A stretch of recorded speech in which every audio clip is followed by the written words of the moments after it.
temps que notre homme fut effrayé. Il peut me voir ce que c'est. Vous n'allez attendre avec le dialogue quand il viendra, il ne tardera guère. Nos occupations, à vous et à moi, ne sont pas petites maintenant. Il est vrai. Oh, nous avons trouvé ici un homme comme il nous le faut à tous deux. Ce nous est une douce rente que ce monsieur Jourdain, avec les visions de noblesse et de galanterie qu'il est allé se mettre en tête. Et votre danse, outre ma musique, aurait à souhaiter que tout le monde lui ressemblât. Pas entièrement. Ah, Oui, je voudrais qu'avec son rythme, je voudrais qu'il se donne mieux aux choses que nous lui donnons. ah, il est vrai qu'il les connaît mal. Mais il les paye bien. Et c'est ce dont maintenant nous avons plus besoin que de toute autre chose. Pour moi, je vous l'avoue, je mérite de gloire. Ah. Les applaudissements me touchent. Ah.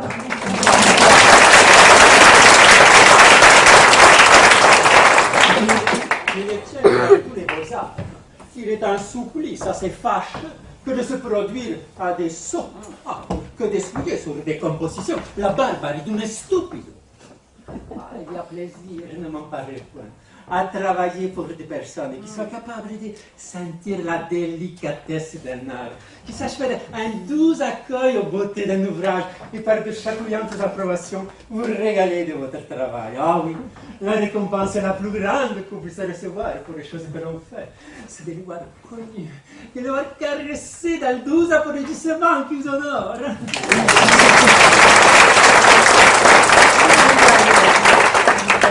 Tout cela de toutes nos fatigues. J'en demeure d'accord et je l'écoute comme fou. Il n'y a rien, assurément, qui chatouille davantage que les applaudissements que vous dites. Mais cet encens ne fait pas vivre. Des louanges toutes pures ne mettent pas un homme à son aise. Il y faut mêler du solide. Et pour louer, c'est louer avec les mains. C'est un homme à la vérité dont les lumières sont petites, qui parle à tort et à travers de toutes choses, et n'applaudit qu'à contresens. Mais son argent redresse les jugements de son esprit. Il a du discernement dans sa course.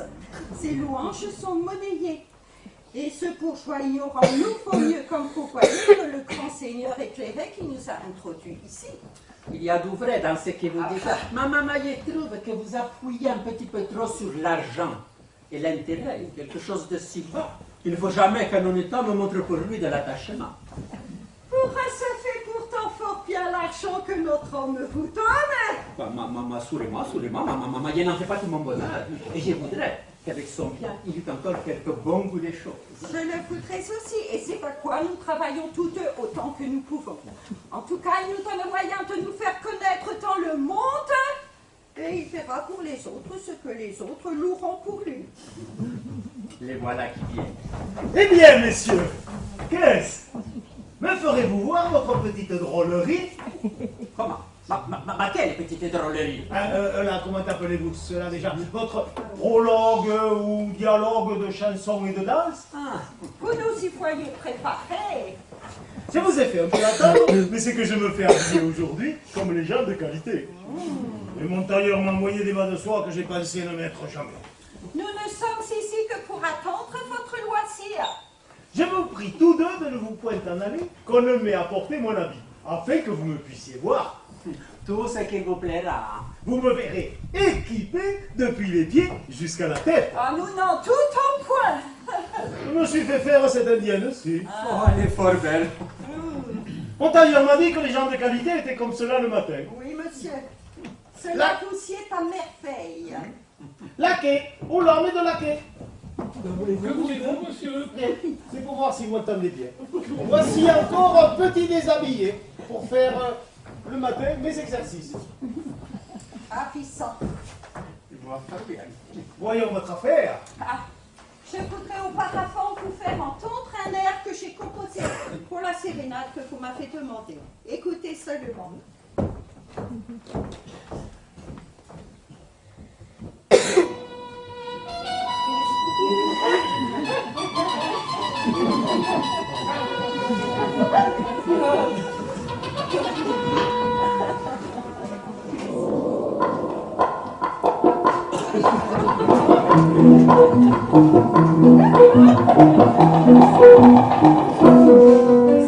Donnez-moi ma robe pour mieux entendre.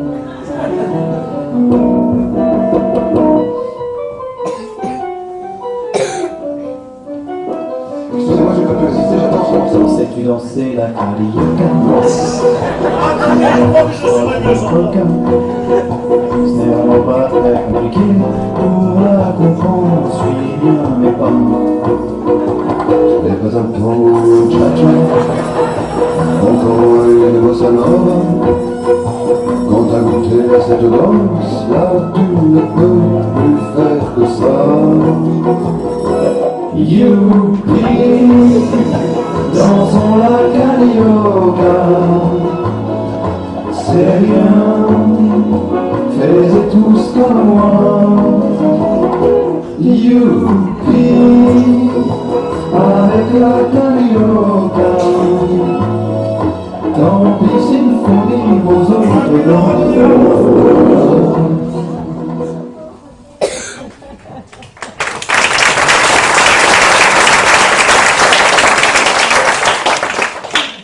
Cette chanson me semble un peu lugubre. Elle endort. Je voudrais que vous la puissiez un peu regarder par-ci, par-là. Faut, monsieur, que l'air soit accommodé aux paroles. Oh, on m'en a appris un tout à fait joli il y a quelque temps. Attendez là, comment est-ce qu'il dit? Mais par ma foi, il y en essaie. Il y a du canard dedans. Du canard. Ah oui. Si, ça y est, c'est la danse Ah, des c'est le plus joli du monde. N'est-il pas joli? Ah, le plus joli du monde. Vous le fantez fort bien. Et c'est sans avoir appris la musique. Hein. Oh, vous devriez l'apprendre, monsieur. Comme vous faites la danse, ce sont deux arts qui ont une étroite liaison ensemble. La danse à la musique et la danse à me voilà, tout ce qu'il faut. Il n'y a rien qui soit si utile dans un état que la musique. Il n'y a rien qui soit nécessaire aux hommes que la danse. Sans la musique, un état ne peut subsister. Sans la danse, un homme ne saurait rien faire. Tous les désordres, toutes les guerres qu'on voit dans le monde n'arrivent que pour n'apprendre pas la musique. Tous les malheurs des hommes, tous les revers funestes dont les histoires sont replies, les bévues des politiques, les manquements des grands capitaines, tout cela est venu faute de ne savoir danser. Comment cela? La guerre ne vient-elle pas d'un manque d'union entre les hommes? Ah, cela est vrai. Et si tous les hommes apprenaient la musique, ne serait-ce pas le moyen de s'accorder ensemble et de voir dans le monde la paix universelle? Oh, vous avez raison. Ah, Quand un homme a commis un manquement, que ce soit dans sa conduite, dans les histoires de sa famille, au gouvernement d'un État ou au commandement d'une armée, ne dit-on pas un tel a fait un mauvais pas dans une telle affaire? Ah oui, on dit cela. Et faire un mauvais pas peut-il procéder d'autre chose que de ne savoir danser? Cela est vrai. Vous avez raison tous deux. C'est pour vous faire voir l'excellence et l'utilité de la danse et de la musique. Je comprends cela à cette heure. voulez-vous voir nos deux affaires? Oui, voyons. Samba.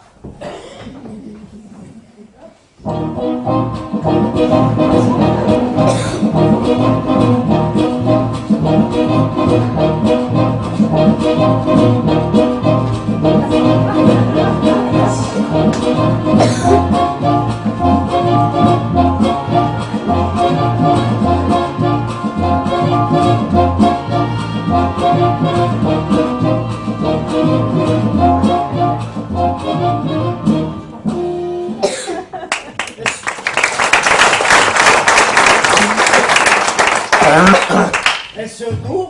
Oui, monsieur. Voilà qu'il est poinçon et ces gens-là se trémoussent bien.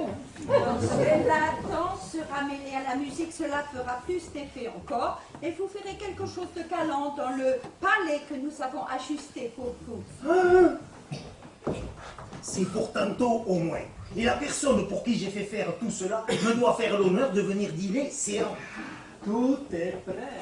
Ah, au reste, monsieur, ce n'est pas assez. Il faut pour un homme comme vous, qui êtes magnifique et a fait de l'inclination pour les belles choses, et un concert de musique chez soi tout les mercredis ou tous les jeudis. Est-ce que les gens de qualité en ont? Oui, monsieur. J'aimerais donc. Cela sera-t-il beau? Ah, sans doute.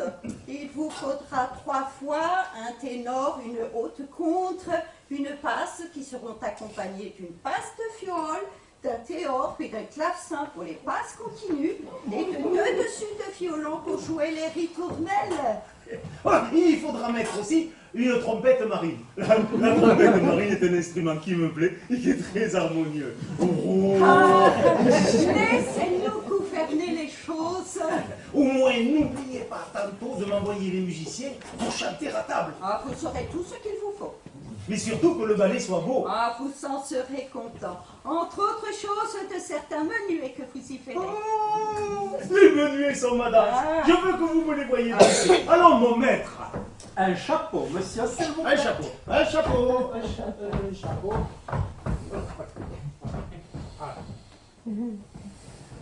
La la la la la la la la la la. En cadence, s'il vous plaît. La la la la la la. La jambe droite. La la la la la la. Ne remets pas tant les épaules. La la la. Ma parole, ma vos deux bras sont estropiés. La la la la la la. Oui, la pointe du pied en dehors. Dressez le corps. Levez la tête. La la la la la la.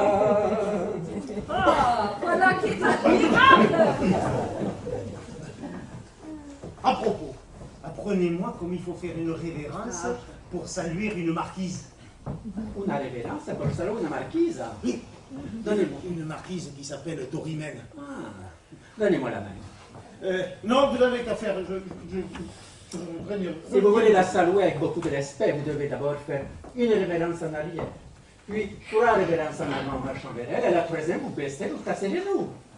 Faites un peu.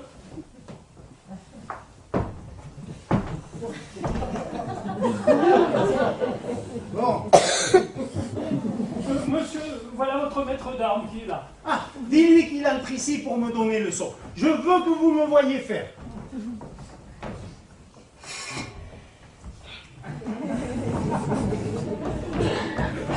Alors, monsieur, la révérence. Votre corps droit, un peu penché sur la cuisse gauche, les jambes pointant écartées, vos pieds sur une même ligne. Votre poignet à l'opposite de votre hanche, la pointe de votre épée vis-à-vis de votre épaule, le bras pas tout à fait si étendu. La main gauche à la hauteur de l'œil, l'épaule gauche plus gardée. La tête droite, le regard assuré, le corps ferme. Touchez-moi l'épée de carte et achevez de même. 1, 2, remettez-vous, redoublez le pied ferme, un saut en arrière. Quand vous portez la botte, il faut que l'épée parte la première et que le corps soit bien effacé. 1, 2, allons. Touchez-moi l'épée de tierce et achevez de même. Avancez, le corps ferme. Avancez, partez de là. 1, 2, remettez-vous, redoublez un saut en arrière en garde, monsieur, en garde. Ah, voilà qui est admirable. Je vous l'ai déjà dit. Les armes ne consistent qu'en 2 choses, à donner et à ne point recevoir. Et comme je vous fis voir l'autre jour, par raison démonstrative, il est impossible que vous receviez. Si vous savez détourner l'épée de votre ennemi de la ligne de votre corps, ce qui ne dépend seulement que d'un petit mouvement du poignet, ou en dedans ou en dehors. De cette façon donc, un homme, sans avoir du cœur, est sûr de tuer son homme et de n'être point tué. Oh, sans doute. N'envitez-vous pas la démonstration? Oui.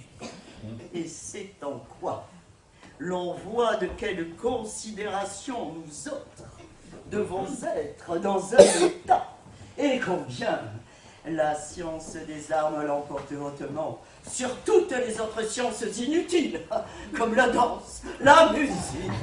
Bon, vous, monsieur le tireur d'armes, ne parlez de la danse qu'avec respect. Veillez à respecter les excellences de la musique. Vous êtes de plaisantes gens de vouloir comparer vos sciences à la mienne. Monsieur le batteur de fer, je vous apprendrai votre métier. croyais c'est un peu l'homme d'importance. Voilà un plaisant animal avec son plastron. Mon petit maître danser, je vous ferai danser comme il faut. Et vous, mon petit musicien, je vous ferai chanter de la belle manière. Êtes-vous fou de la querelle, lui qui est dans la tierce, c'est la carte qui s'est tué un homme par raison démonstrative? Ma je n'ai pas que di raison demonstrativa. Il est sa tierce, il est sa quarta. Vous dis-je? Pertinent. Grand cheval de carrosse. Et mon maître d'armes? Je me jette sur vous. Et mon maître à danser? Je vous... La main. Oh, je vous ai Doucement! Je vous rosserai d'une manière. De vous! Oh! De grâce! Je vous en prie! Mon Dieu, arrêtez-vous! Mon Dieu! Ah! Oh là, monsieur le philosophe! Vous arrivez tout à propos avec votre philosophie! Venez un peu mettre la paix entre ces personnes-ci! Donc, qu'y a-t-il, messieurs? Ils se sont mis en colère pour la préférence de leur profession jusqu'à se dire des injures et vouloir en venir aux mains. Et quoi? Faut-il s'emporter de la sorte? Et n'avez-vous point lu le docte traité que Sénèque a composé de la colère? N'y a-t-il rien de plus bas et de plus honteux que cette passion qui fait d'un homme une bête féroce? La raison ne doit-elle pas être maîtresse de tous nos mouvements? Comment, monsieur? Il vient dire des injures à tous deux en méprisant la danse que j'exerce et la musique dont il fait profession. Un homme sage est au-dessus de toutes les injures qu'on lui peut dire. Et la grande réponse que l'on doit faire aux outrages, c'est la modération et la patience. Ils ont tous deux l'audace de vouloir comparer leur science à la mienne. Faut-il que cela vous émeuve? Je vous trouve tous trois bien impertinents de parler devant moi avec cette arrogance, de donner le nom de science à des choses que l'on ne doit même pas qualifier du nom d'art, et qui ne peuvent être comprises que sous le nom de métiers misérables, de gladiateurs, de chanteurs et de baladins. Voilà les philosophes de chien. Allez, puis, je me trompais. Allez, cuistre fieffé. Oh! Monsieur le philosophe! Monsieur le philosophe! Monsieur le philosophe, monsieur le philosophe, monsieur! Oh, et plus battez-vous tant qu'il vous plaira, je n'y saurais que faire. Je n'irai pas gâter ma robe pour essayer de séparer. Je serais bien fou de m'aller parmi eux pour recevoir quelques coups qui me feraient mal.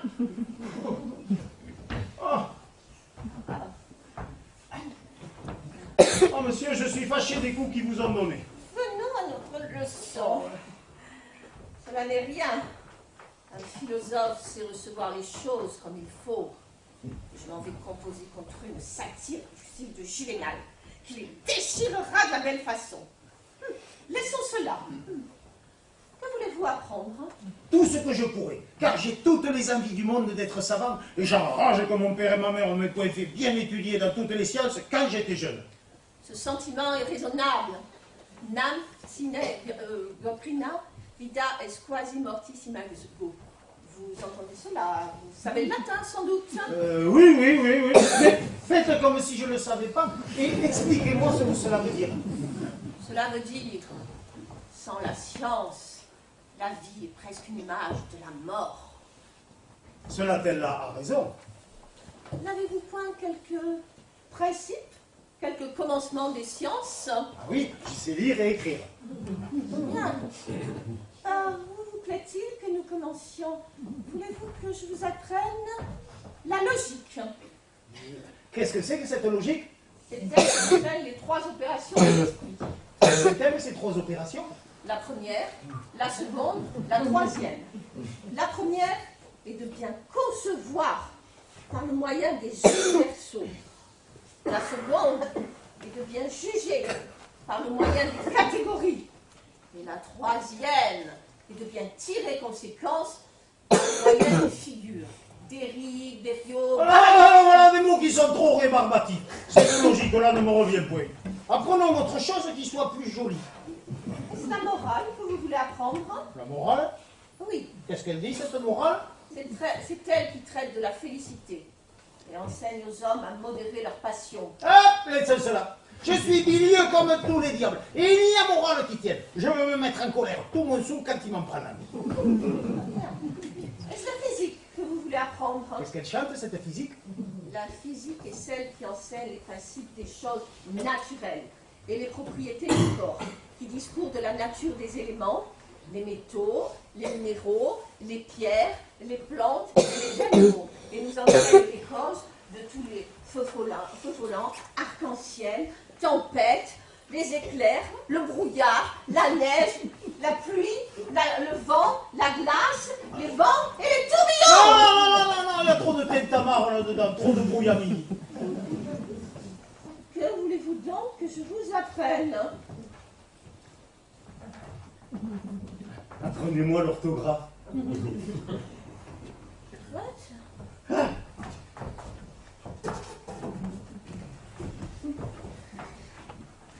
Après,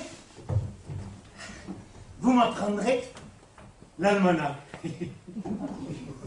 Pour savoir quand il y a de la lune et quand il n'y en a pas. Soit. Pour bien suivre votre pensée et traiter cette matière en philosophe, il faut selon l'ordre des choses commencer par une exacte connaissance de la langue des lettres et de la différente manière de les prononcer toutes. Là-dessus, je vais vous dire que les lettres sont divisées en voyelles. Elles s'y disent voyelles car elles sonnent avec les voix. Et en consonnes, elles s'y disent consonnes car elles ne font que marquer les différentes articulations des voix. Il y a 5 voyelles. A, E, I, O, U. J'entends tout cela. La lettre A se forme en ouvrant fort la bouche. Moi, oui, par ma foi, oui. La lettre O se forme en rouvrant les mâchoires et en rapprochant les lèvres par les 2 points, le haut et le bas. Oh! Oh, il n'y a rien de plus juste. Cela est admirable. L'ouverture de la bouche fait comme un petit rond qui représente un O. Vous avez raison. Oh, la belle chose que de savoir quelque chose. La lettre I se forme en rapprochant les mâchoires et en écartant les 2 points de la bouche vers les oreilles. I. Ah, cela est vrai. Oh, vive la science. La lettre U se forme en rouvrant les mâchoires, allongeant les lèvres en dehors, les approchant l'une de l'autre, sans les joindre tout à fait. U. Oh, il n'y a rien de plus véritable. Vos 2 lèvres s'allongent comme si vous faisiez l'amour, de sorte que si vous la voulez faire à quelqu'un et vous moquez de lui, vous ne sauriez lui dire que U. Je fais l'amour. C'est la vérité. Oh, tenez, j'ai étudié plus tôt pour savoir tout cela. Bien, demain nous verrons les autres lettres, qui sont les consonnes. Ah, est-ce qu'il y a des choses aussi curieuses qu'à celle-ci? Certainement. Au reste, il faut que je vous fasse une confidence. Je suis amoureux d'une personne de grande qualité et je souhaiterais que vous m'aidassiez à lui écrire quelque chose dans un petit billet que je veux laisser tomber à ses pieds. Sans doute sont-ce des vers que vous voulez écrire. Hein. Non, point de verbe, non. Vous ne voulez que de la prose, monsieur? Non, je ne veux ni vers ni prose. Il faut bien que ce soit l'un ou l'autre. Pourquoi? Parce que tout ce qui n'est point vers est prose, et tout ce qui n'est point prose est vers. Et comme l'on parle là, qu'est-ce donc que cela? De la prose. Quoi? Quand je dis « Nicole, apportez-moi mes pantoufles et me donnez mon bonnet de nuit », c'est de la prose? Oui, monsieur. Par ma foi, il y a plus de 40 ans que j'ai dit de la prose sans que j'en suis rien. Donc je vous suis le plus obligé du monde de m'avoir appris. Je voudrais donc lui mettre dans un petit billet « Belle marquise, vos beaux yeux me font mourir d'amour ». Mais je voudrais que cela fût mis de manière galante, que cela fût tourné gentiment.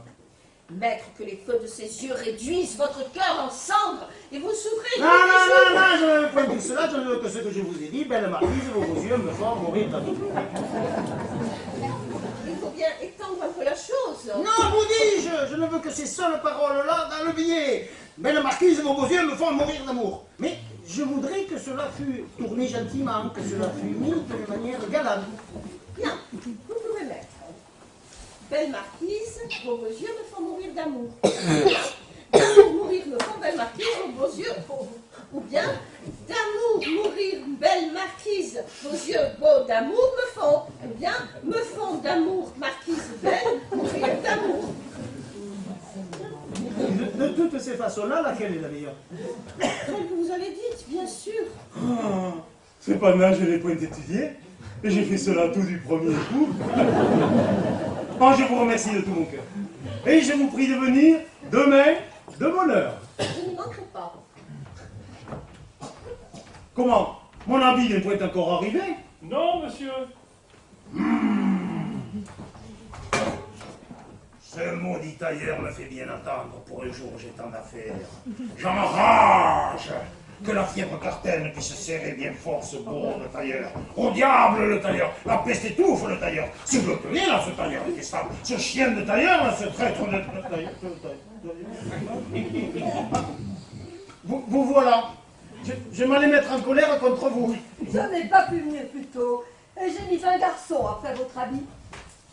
Vous m'avez envoyé des bas de soie si étroits que j'ai eu toutes les peines du monde à les mettre. Il y a déjà 2 mailles de rompus. Ils ne s'élargiront que trop. Ah bah oui, si je ronde toujours des mailles. Et vous m'avez aussi fait faire des souliers qui me blessent furieusement. Point du tout, monsieur. Comment point du tout? Ils ne vous blessent point. Je vous dis qu'il me blesse, moi. Vous vous imaginez cela? Je l'imagine parce que je le sens, voyez la belle raison. Bon. Tenez. Voilà le plus bel habit de la cour et le mieux assorti. C'est un chef-d'œuvre que d'avoir composé un habit sérieux qui ne fut pas noir. Et je le donne en 6 coups aux tailleurs les plus éclairés. Qu'est-ce que c'est que cela? Vous avez mis les fleurs en bas? Ah, mais vous ne m'aviez pas dit que vous les vouliez en haut. Parce qu'il faut dire cela aussi. Les personnes de qualité les portent de la sorte. Les personnes de qualité portent des fleurs en bas? Bah oui, vraiment. Ah, voilà qui est donc bien. Mais si vous voulez, je les mettrai en haut. Non, non, non, non. Vous n'avez qu'à dire. Non, vous dis-je, vous avez bien fait. Croyez-vous qu'il m'aille bien? Oh, je défie un peintre avec son pinceau de vous faire rien de plus juste. Ah, monsieur le tailleur, voilà de mon étoffe du dernier habit que vous m'avez fait, je la reconnais bien. C'est que l'étoffe était si belle que j'en ai voulu lever un habit pour moi. Oui, mais il fallait pas le lever avec le mien. Vous voulez essayer votre habit? Oui, donnez-le-moi. Attendez, cela ne va pas comme cela. J'ai amené des gens pour vous habiller en cadence. Et cette sorte d'habit se porte avec cérémonie. Approchez, vous autres, et mettez cet habit à monsieur de la manière que vous faites aux personnes de qualité.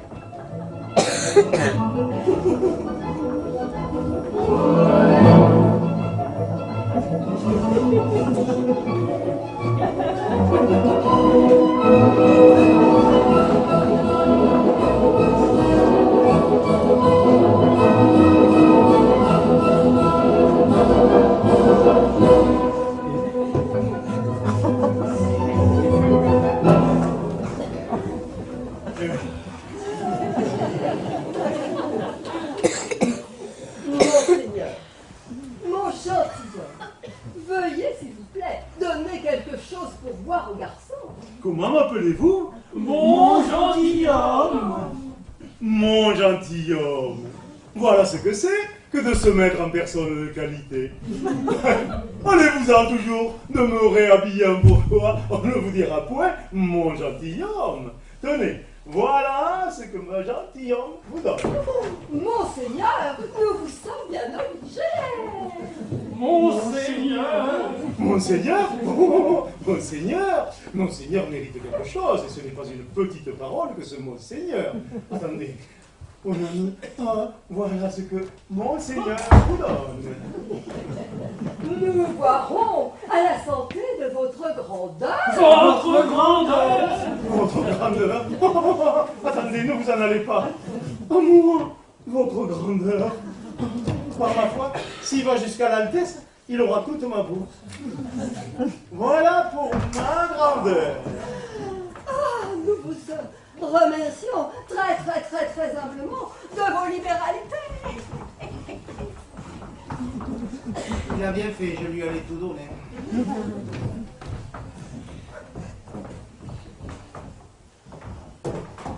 Nicole! Écoutez!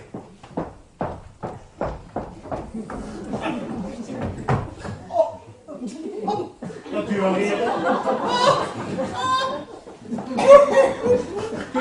Que veut dire cette bourdine-là? Comment donc? Mais comme vous voilà, Marty. Quel fricot est cela? Te moques-tu de moi? Dis, monsieur, j'en serais bien fâché. Je te baillerai sur le nez si tu ris davantage.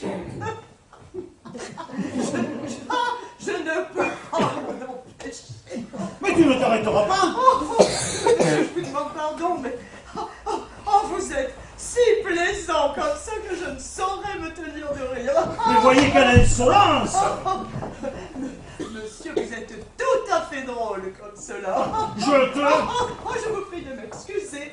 Tiens, si tu ris encore le moins du monde, je te jure que je t'appliquerai sur la joue le plus grand soufflet qui se soit jamais donné. Eh bien, voilà ce qui est fait.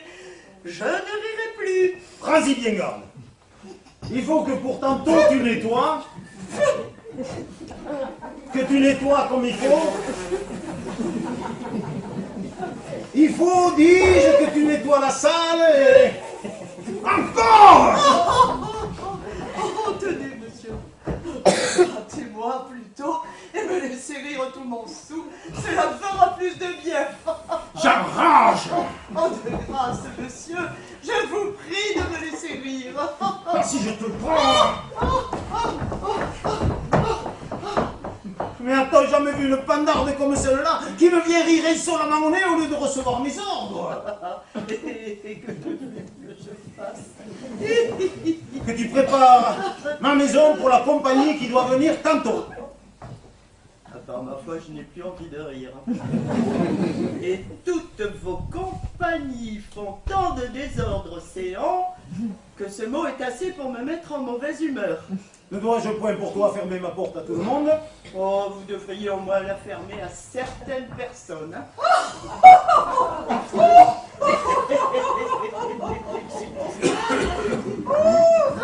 une nouvelle histoire.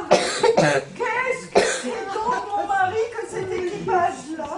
Oh, vous manquez-vous du monde, ça vous êtes fait enharnacher de la sorte.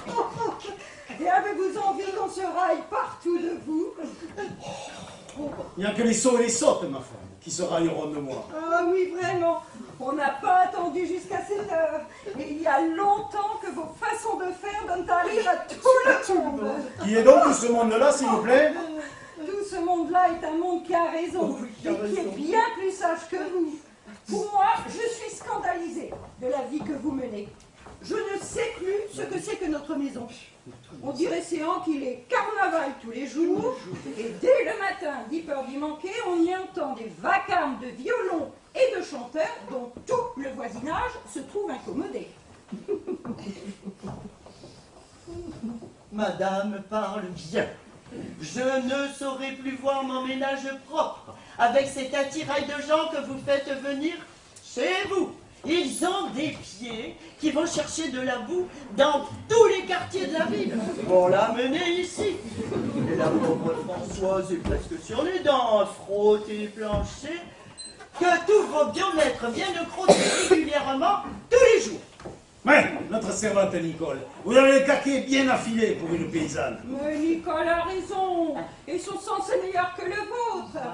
Je voudrais bien savoir ce que vous pensez faire d'un maître à danser à l'âge que vous avez. Oui, et d'un grand maître tireur d'armes qui vient avec ses battements de pied et ébranler toute la maison et nous déraciner tous les cariots de notre salle. Taisez-vous, ma servante, ma femme.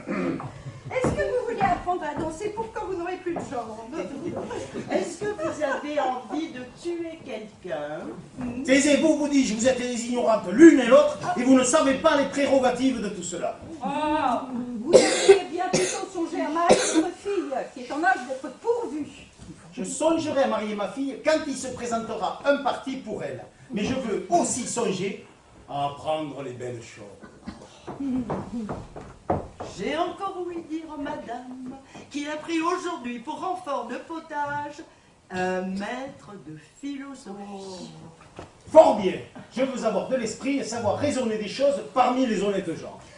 N'irez-vous point l'un de ces jours au collège vous faire donner le fouet à votre âge? Pourquoi non? Plût à Dieu, l'avoir tout à l'heure le fouet, devant tout le monde. Et savoir ce qu'on apprend au collège. Oh oui, ma foi, cela vous rendrait la jambe bien mieux faite. Ah, oui. Sans doute. Tout cela est fort nécessaire pour conduire votre maison. Assurément. Vous parlez toutes deux comme des bêtes. Et j'ai honte de votre ignorance. Par exemple, savez-vous, vous, ce que c'est que vous dites à cette heure? Oui, je sais que ce que je dis est fort bien dit et que vous devriez songer à vivre d'autre sorte. Je ne parle pas de cela. Je vous demande ce que c'est que les paroles que vous dites ici. Ce sont des paroles bien sensées, votre conduite ne l'est guère. Je ne parle pas de cela, vous dis-je. Je vous demande ce que je parle avec vous, ce que je vous dis à cette heure. Qu'est-ce que c'est? Des chansons. Et non, ce n'est pas des chansons. Ce que nous disons tous deux, le langage que nous parlons à cette heure. Eh bien. Comment est-ce que ça s'appelle? Cela s'appelle comme on veut l'appeler.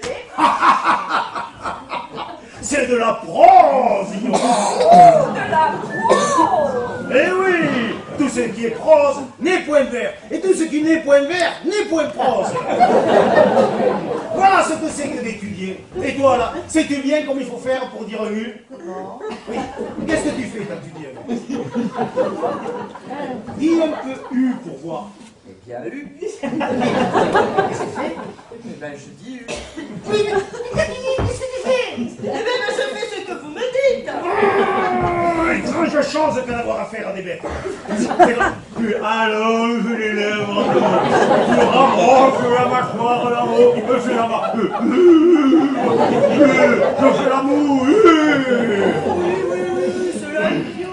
Voilà qui est admirable. Oh, c'est rien. Si vous, c'est bien autre chose, si vous aviez vu. Mais qu'est-ce que c'est donc que tout ce galimatia-là? Et de quoi cela guérit-il? J'en rage quand je vois des femmes ignorantes.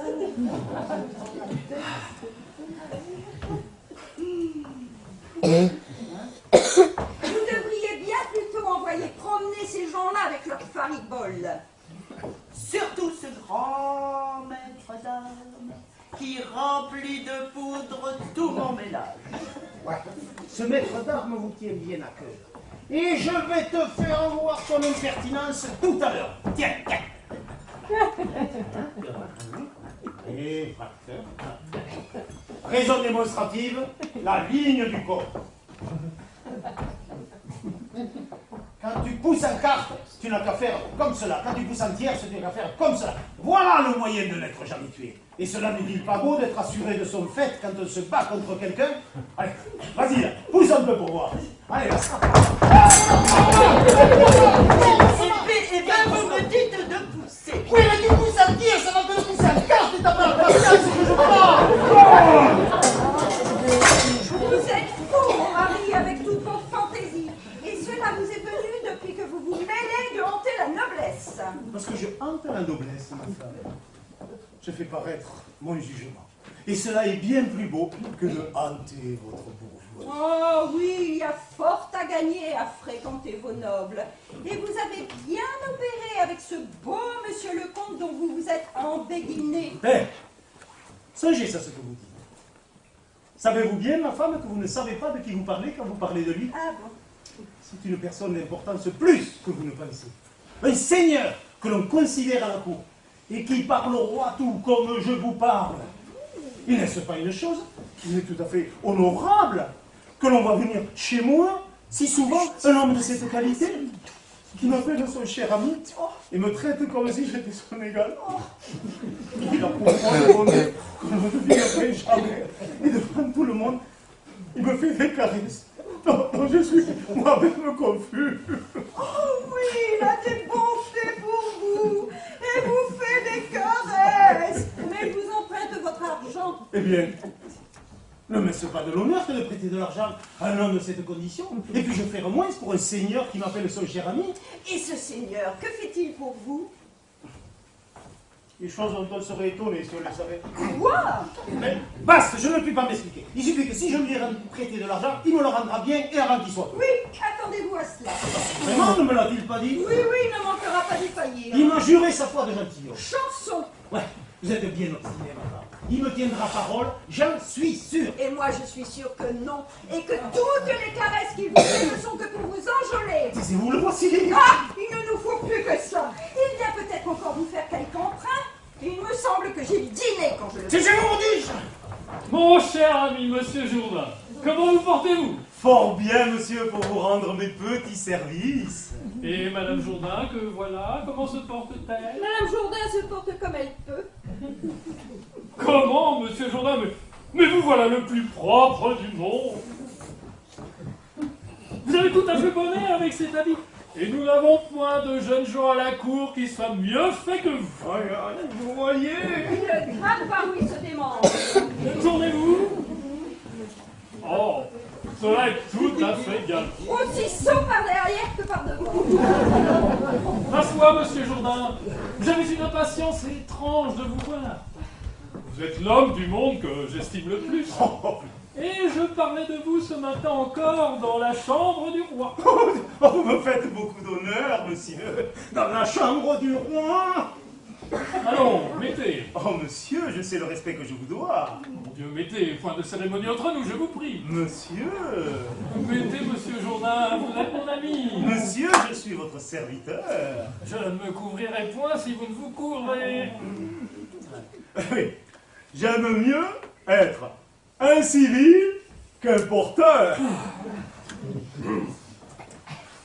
Je suis votre débiteur, comme vous le savez. Oh oui, nous ne le savons que trop. Vous m'avez généreusement prêté de l'argent en plusieurs occasions et m'avez obligé de la meilleure grâce du monde, assurément. Monsieur, vous vous moquez. Mais je sais rendre ce qu'on me prête et reconnaître les plaisirs qu'on me fait. Je n'en doute point, monsieur. Je veux sortir d'affaire avec vous et je viens ici pour faire nos comptes ensemble. Eh bien, vous voyez votre impertinence, ma femme? Je suis homme qui aime m'acquitter le plus tôt que Je vous le disais bien.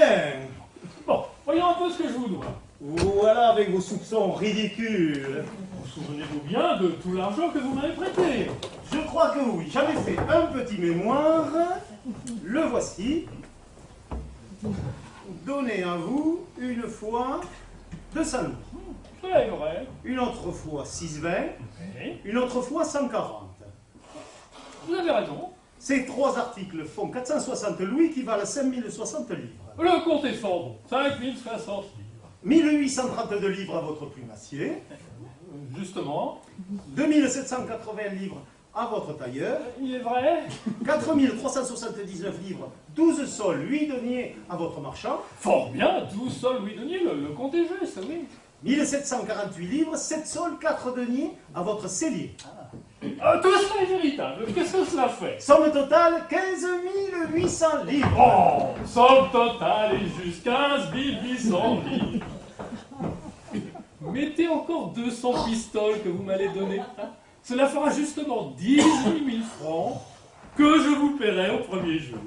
Ne l'avais-je pas bien deviné? Cela vous accommodera-t-il de me donner ce que je vous dis? Non, Cet homme-là fait de vous une vache à lait. taisez-vous. Si cela vous incommode, j'en irai chercher ailleurs. Non, monsieur. Il ne sera pas content qu'il ne vous ait ruiné. Taisez-vous, vous dis-je. Vous n'avez qu'à me dire si cela vous embarrasse. Ouais, monsieur. Ah, c'est un vrai enjôleur. Taisez-vous donc. Il vous sucera jusqu'au dernier sou. Vous tairez-vous. J'ai force gens qui m'en prêteraient avec joie, mais comme vous êtes mon meilleur ami, j'ai cru que je vous ferais tort si j'en demandais à quelqu'un autre. Oh, c'est trop d'honneur que vous me faites, monsieur. Je vais guérir votre affaire. Quoi? Vous allez encore lui donner cela? Que faire? Voulez-vous que je refuse au nom de cette condition-là? Qui a parlé de moi ce matin dans la chambre du roi? Oh, allez, vous êtes une vraie dupe. Nicole.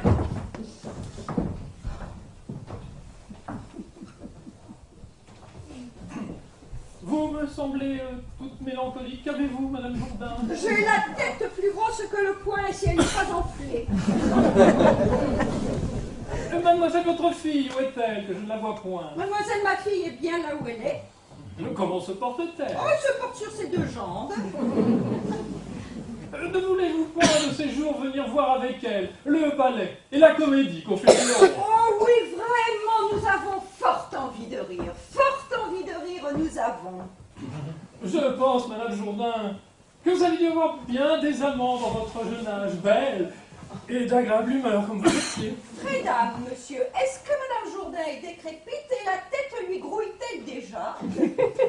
Excusez-moi, je vous demande pardon, je ne songeais pas que vous êtes jeune et je rêve le plus souvent.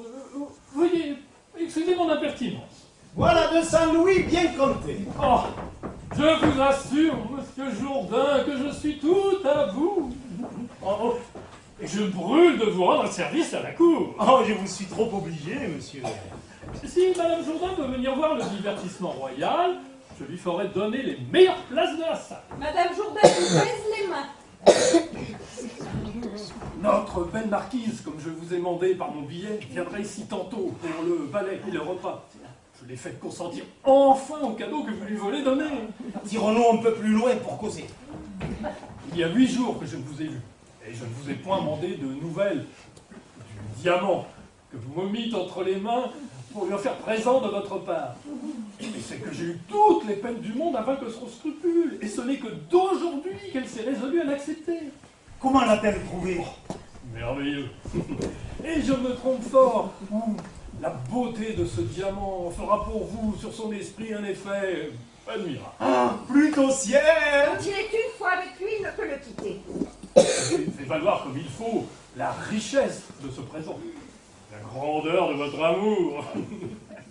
Oh, monsieur, ce sont des bontés qui m'accablent. Et je suis dans une confusion la plus grande du monde de voir un homme de votre qualité s'abaisser pour moi à ce que vous faites. Vous moquez-vous. Est-ce qu'entre amis on s'arrête à ces sortes de scrupules? Et ne feriez-vous point pour moi la même chose, si l'occasion s'en offrait? Oh, assurément, et de très grand cœur. Oh, que sa présence me pèse sur les épaules. Pour moi, je ne regarde rien quand il faut servir un ami. Et lorsque vous me fîtes confidence de l'ardeur que vous aviez prise pour cette marquise, agréable, chez qui j'avais commerce, vous vîtes que d'abord je m'offris de moi-même à servir votre amour. Oh, il est vrai, ce sont des bontés qui me confondent. Est-ce qu'il ne s'en ira point? Ah, mais je trouve bien ça. Vous avez pris le bon biais pour toucher son cœur. Les femmes aiment surtout les dépenses qu'on fait pour elles. Et vos fréquentes sérénades, vos bouquets continuels, ce superbe feu d'artifice qu'elle trouva sur l'eau, le diamant qu'elle a reçu de votre part, et le cadeau que vous lui préparez. Mais tout cela lui parle bien mieux en faveur de votre amour que toutes les phrases que vous auriez pu lui dire vous-même. Il n'y a point de défense que je ne fisse si, par là, je pouvais trouver le chemin de son cœur. Une femme de qualité a pour moi des charmes ravissants. Et c'est un honneur que j'achèterai au prix de toute chose. Mais qu'ont-ils tant à se dire? Va-t'en un peu tout doucement prêter l'oreille. Ce sera tantôt que vous jouirez à votre aise du plaisir de sa vue, et vos yeux auront tout le temps de se satisfaire. Pour être en pleine liberté, j'ai fait en sorte que ma femme ira dîner chez sa sœur, où elle passera toute l'après-dînée. Vous avez fait prudemment. Votre femme aurait pu nous embarrasser. J'ai fait donner l'ordre qu'il faut au cuisinier et à toutes les choses qui sont nécessaires pour le ballet. Il est de mon invention. Et pourvu que l'exécution puisse répondre à l'idée, je suis sûr qu'il sera... Ah, vous êtes bien impertinent. Sortons, s'il vous plaît. Ma foi, madame, la curiosité m'a coûté quelque chose, mais je crois qu'il y a quelque anguille sous roche. Ils parlent de quelque affaire où ils ne veulent pas que vous soyez. Ah, ce n'est pas d'aujourd'hui que j'ai conçu des soupçons de mon mari, Nicole. Je suis la plus trompée du monde. Où il y a quelque amour en campagne, je travaille à découvrir ce que ce peut être. Mais songeons à ma fille. Tu sais l'amour que Cléon a pour elle. C'est un homme qui me revient. Et je veux aider sa recherche et lui donner Lucille si je peux. Voilà. Je suis la plus ravie du monde de vous voir dans ces sentiments. Car si le maître vous revient, le valet ne me revient pas moi. Et je souhaiterais que notre mariage se pût faire à l'ombre du leur. Va-t'en lui en parler de ma part et lui dire que tout à l'heure, ils me viennent trouver pour faire ensemble à mon mari la demande de ma fille. J'ai cours, madame, je ne pouvais recevoir commission plus agréable. Je vais, je pense, bien réjouir les gens.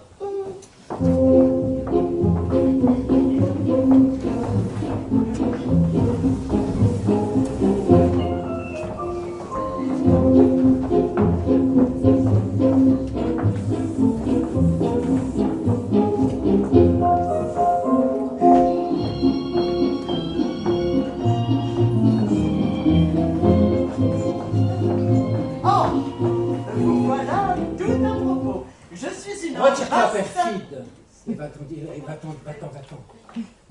Quel caprice est ce nom-là? Est-ce ainsi que vous recevez? Retire-toi, te dis, et va-t'en dire à ton infidèle maîtresse qu'elle n'abusera de sa vie le trop simple Cléon. Coviel, dis-moi qu'est-ce que cela veut dire? Ton pauvre Coviel, petite scélérate.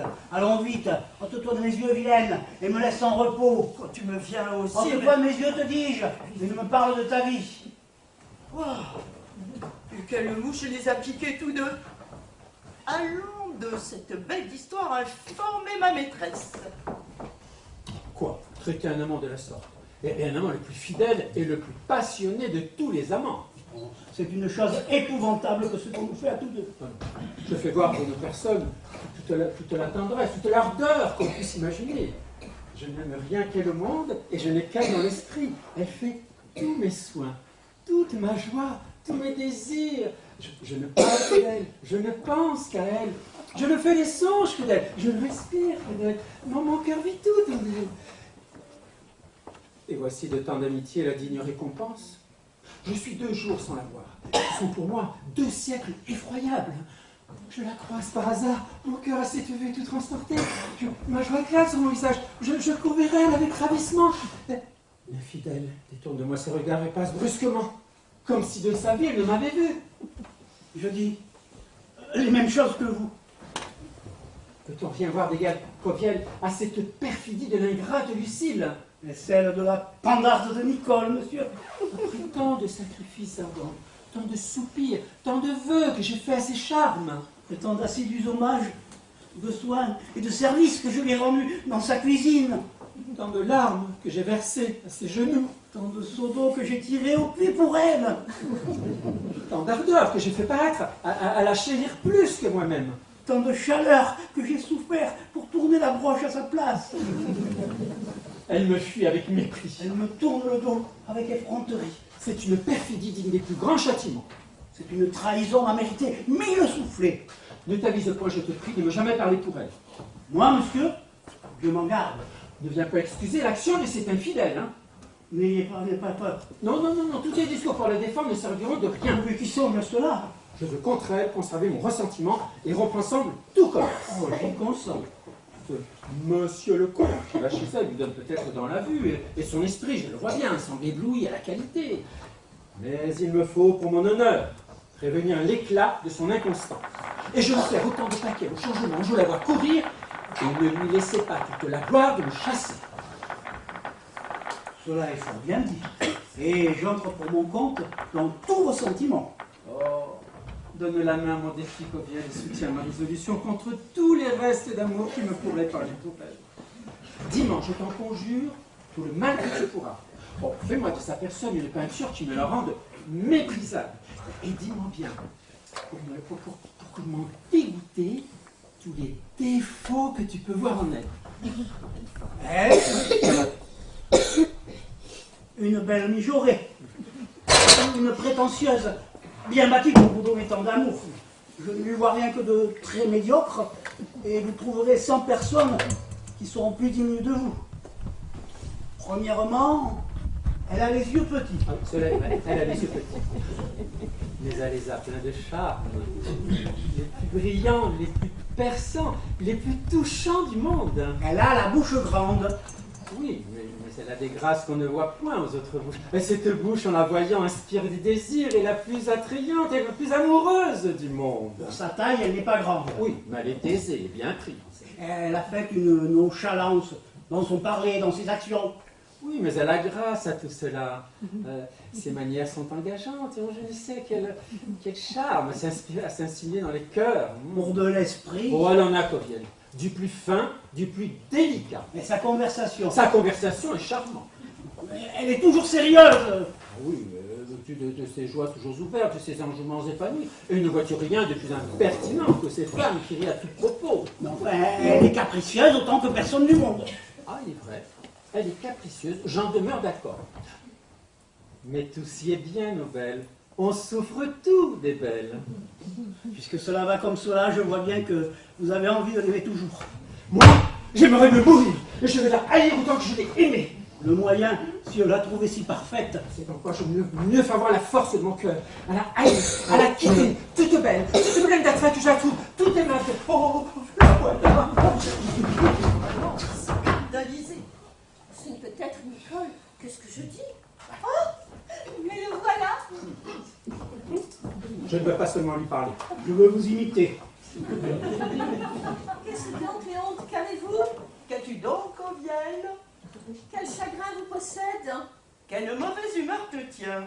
Êtes-vous muet, Cléante? As-tu perdu la parole? Te voilà qui est scélérat. Que cela est Judas.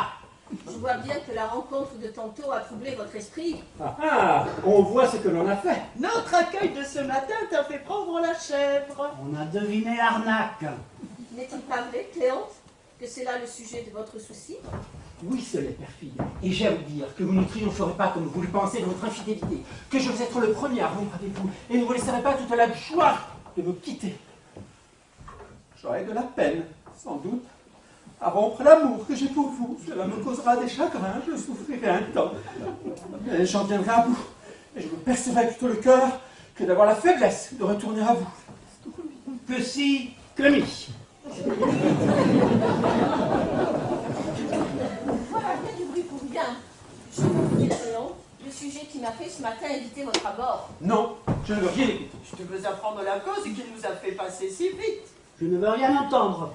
Sachez que ce matin, Non, vous dis-je. Apprends. Non, traîtresse. Cléante, Point d'affaire.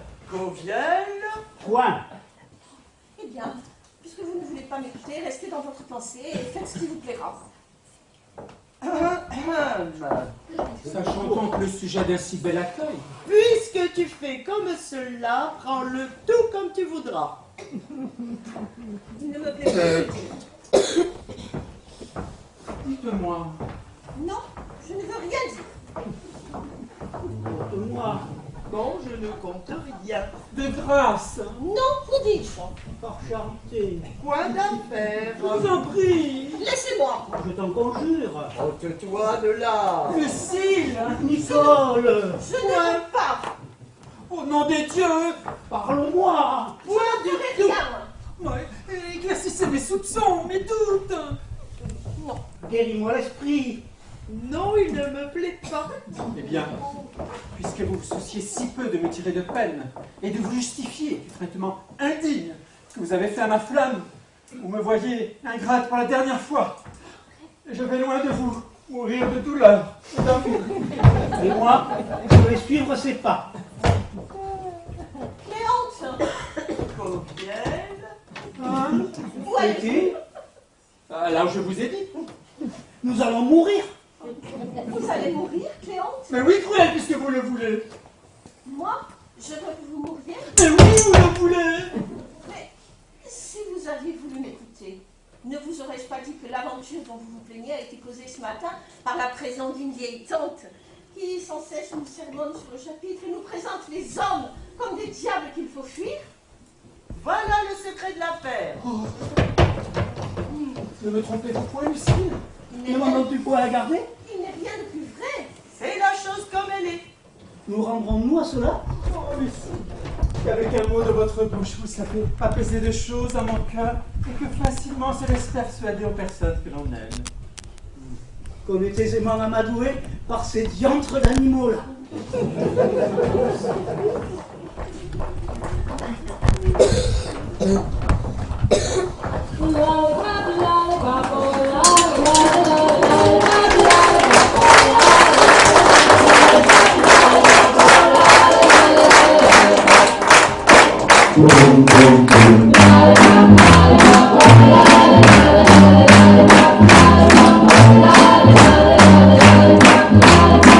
La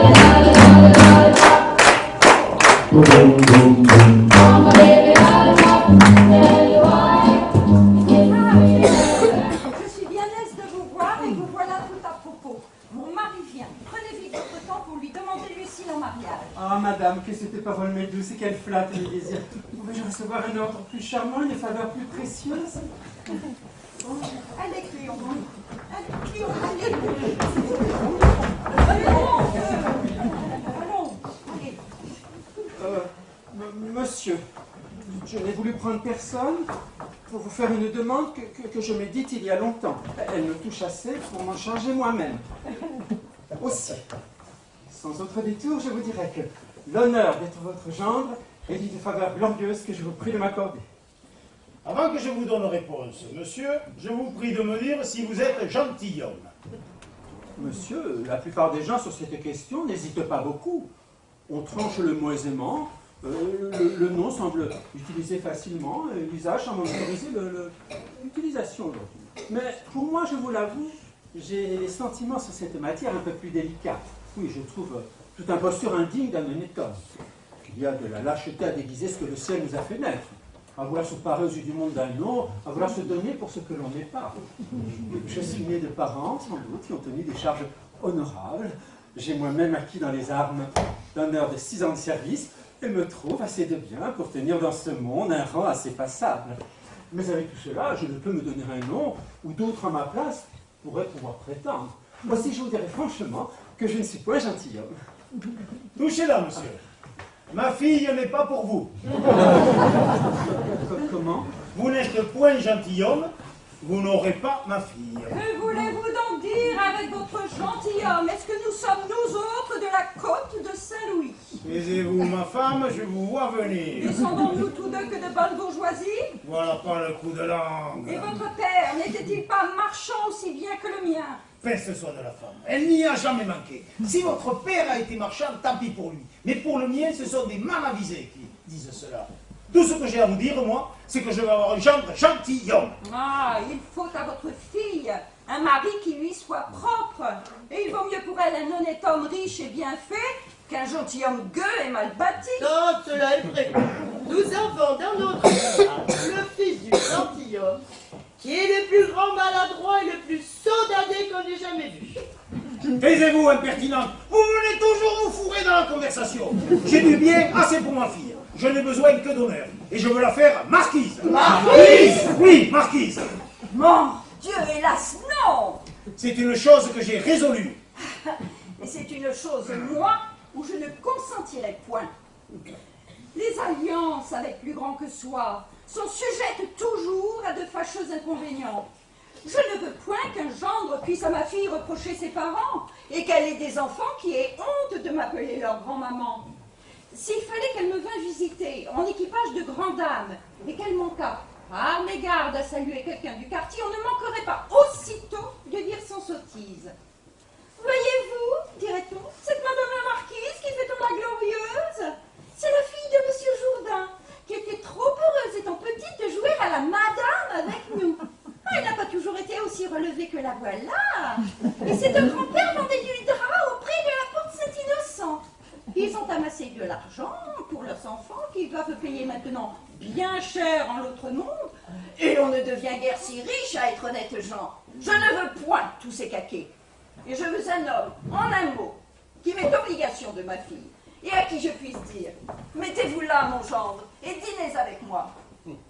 Voilà bien les sentiments d'un petit esprit. De dans la bassesse.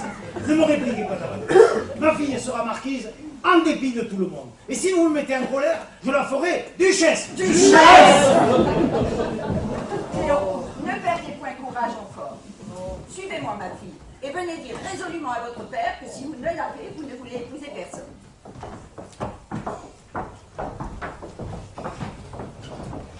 Vous avez fait de belles affaires avec vos beaux sentiments.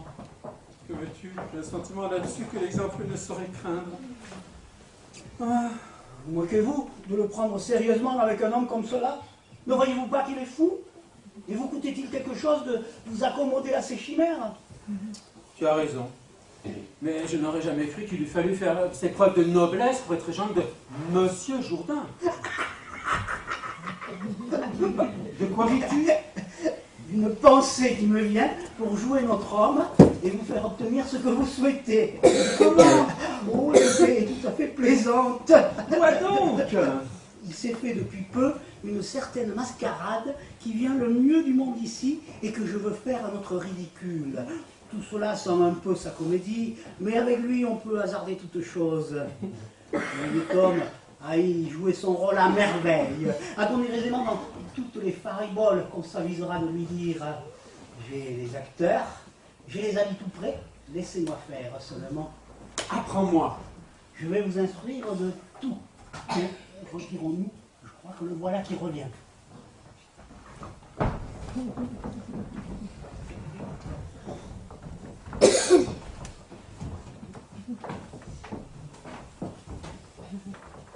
Je ne sais pas, Dorante. Je fais encore une étrange démarche de me laisser amener par vous dans une maison où je ne connais personne. Mais quel lieu voulez-vous donc, madame, que mon amour choisisse pour vous régaler, puisque pour fuir l'éclat, vous ne voulez ni votre maison, ni la mienne. Vous ne dites pas que je m'engage insensiblement chaque jour à recevoir de trop grands témoignages de votre passion? J'ai beau me défendre des choses.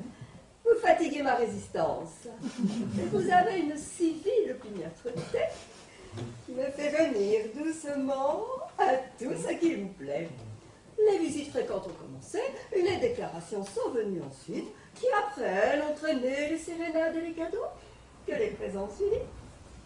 Je me suis opposée à tout cela. Mais vous ne vous rebutez point.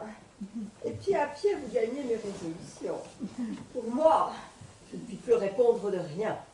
Et je crois qu'à la fin, vous me ferez venir au mariage dont je me suis tant éloignée. Ma foi, madame, vous y devriez déjà être. Vous êtes veuve, et ne dépendez que de vous. Je suis maître de moi, et vous êtes plus que ma vie. À quoi tient-il que dès aujourd'hui, vous ne fassiez tout mon bonheur? Mon Dieu, Dorante, il faut bien des qualités pour vivre heureusement ensemble. Et les deux plus raisonnables personnes du monde ont souvent peine à composer une union dont ils soient satisfaits. Vous moquez-vous, madame, de vous y figurer tant de difficultés. Et l'expérience que vous avez faite ne conclut rien pour tous les autres. Enfin, et j'en reviens toujours là, les dépenses que je vous vois faire pour moi m'inquiètent par deux raisons. L'une, qu'elles m'engagent plus que je ne voudrais, et l'autre, que je suis sûre, sans vouloir vous déplaire, que vous ne les faites point que vous ne vous incommodiez. Et je ne veux point cela. Ah, madame, ce sont des bagatelles, et ce n'est pas par là. Oh, je sais ce que je dis, et entre autres le diamant que vous m'avez forcé à prendre et d'arriver. Madame, ne faites point en valoir une chose que mon amour trouve indigne de vous. Et souffrez que... Oh, voici le maître de logis.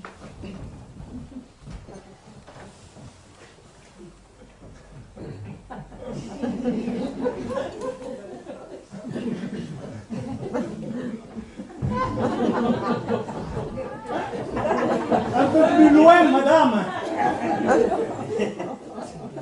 Comment? Un pas, s'il vous plaît. Pourquoi? Reculez un peu pour la troisième. Madame, monsieur Jourdain, c'est son monde. Madame, ce m'est une gloire bien grande de me voir assez fortuné pour être si heureux que d'avoir le bonheur que vous ayez eu la bonté. Si j'avais aussi un mérite pour mériter un mérite comme le... Monsieur Jourdain, en voilà assez. Madame n'aime pas les grands compliments, et elle sait que vous êtes homme d'esprit. C'est un bon bourgeois assez ridicule dans toutes ses manières, comme vous pouvez voir. Il n'est pas malaisé de s'en apercevoir. Madame, voilà le meilleur de mes amis. Oh, c'est trop d'honneur que vous me faites, monsieur. Galant homme, tout à fait. J'ai beaucoup d'estime pour lui. Je n'ai rien fait encore, madame, pour mériter cette grâce.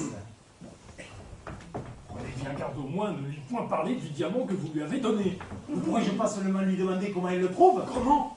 Mais gardez-vous-en bien, cela serait vilain à vous. Et pour agir en galant homme, il faut que vous fassiez comme si ce n'était pas vous qui lui eussiez fait ce cadeau. Il dit, madame, qu'il est ravi de vous voir chez lui. Ah, il m'honore beaucoup. Oh, je vous suis obligé, monsieur, de lui parler ainsi pour moi. J'ai eu toutes les peines du monde à la faire venir ici.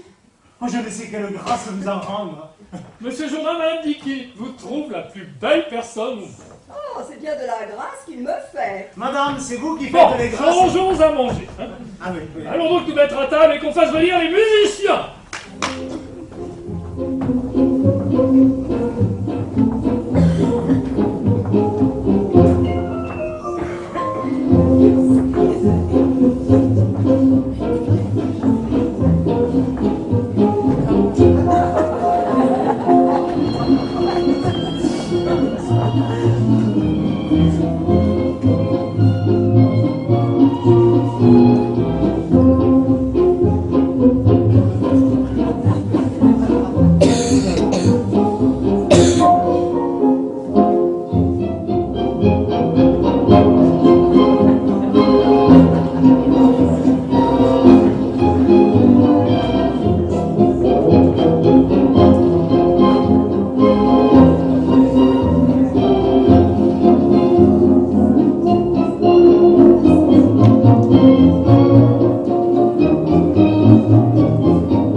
Mais donc, voici un repas tout à fait magnifique. Oh, madame, vous vous moquez, et je voudrais qu'il fût plus digne de vous être offert. Monsieur Jourdain a raison, madame. Je veux parler de Vincent. Et il m'honore de vous faire si bien les honneurs de chez lui, mais j'en demeure d'accord avec lui que ce repas n'est pas digne de vous. Comme c'est moi qui l'ai ordonné et que je n'ai pas sur cette matière les lumières de nos amis, vous n'avez pas ici un repas fort savant. Et vous y trouverez des incongruités de bonne chère et des barbarismes de bon goût. Si notre ami s'en était mêlé, tout serait dans les règles. Et il y aurait partout de l'élégance et de l'érudition. Et il ne manquerait pas de vous exagérer lui-même toutes les pièces du repas qu'il vous servirait. Et de vous faire tomber d'accord de sa haute capacité dans la science des bons morceaux. De vous parler d'un pain de rive à biseau doré, relevé de croûte partout, et croquant tendrement sous la noix. D'un vin à sève veloutée, armé d'un verre qui n'est pas trop commandant. D'un carré de mouton, gourmandé de persil, d'une longe de veau de rivière longue comme cela, fraîche, délicate, et qui sous les dents est une vraie pâte d'amande, de perdrix relevé d'un fumet surprenant, et pour son opéra, d'une soupe à bouillon perlé, soutenue d'un jeune gros dindon, cantonné de pigeonnons et couronné d'oignons blancs, marié avec la chicorée. Ignorance, et comme M. Jourdain l'a fort bien dit, je voudrais que le repas fût plus digne de vous être offert. Je réponds à ce compliment en mangeant comme je le fais. Oh, que voilà de belles mains. Oh, les mains sont médiocres, monsieur Jourdain. Après, vous voulez parler du diamant, qui est fort bon. Moi, madame, Dieu m'en garde d'en vouloir parler. Ce ne serait pas agir en galant homme. Et ce diamant est fort peu de choses. Je vous trouve bien dégoûté. Oh, vous avez trop de bonté. Oh, qu'on apporte du vin à M. Jourdain et à ces messieurs qui nous feront la grâce de nous chanter un air à boire. Oh, c'est fort agréablement assaisonné la bonne chair que tu mêlais la musique. Et je me vois ici fort admirablement régalé. Bon, M. Jourdain, mettons silence à ces messieurs, ce qu'ils nous diront bien mieux que tout ce que nous pourrions dire.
madame, je vois encore quelque chose de bien plus beau. Oh, ouais, monsieur Jourdain est galant plus que je ne pensais.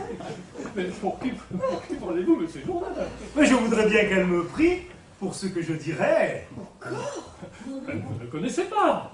Mais elle me connaîtra quand il lui plaira. Je le quitte. Il est homme qui a toujours la riposte en main. Mais vous ne voyez pas, madame, que monsieur Jourdain mange tous les morceaux que vous touchez. Monsieur Jourdain est un homme qui me ravit. Madame, si je pouvais ravir votre cœur, je serais... Je trouve ici bonne compagnie. Et je vois bien qu'on ne m'y attendait pas. C'est donc pour cette belle affaire-ci, monsieur mon mari, que vous avez eu tant d'empressement à m'envoyer dîner chez ma sœur. Je viens de voir un théâtre là-bas et je vois ici un banquet à faire noce. Voilà comme vous dépensez votre bien. Et c'est ainsi que vous festinez les dames en mon absence, en leur donnant la musique et la comédie, tandis que vous m'envoyez promener. Que vous arrive-t-il, madame Jourdain?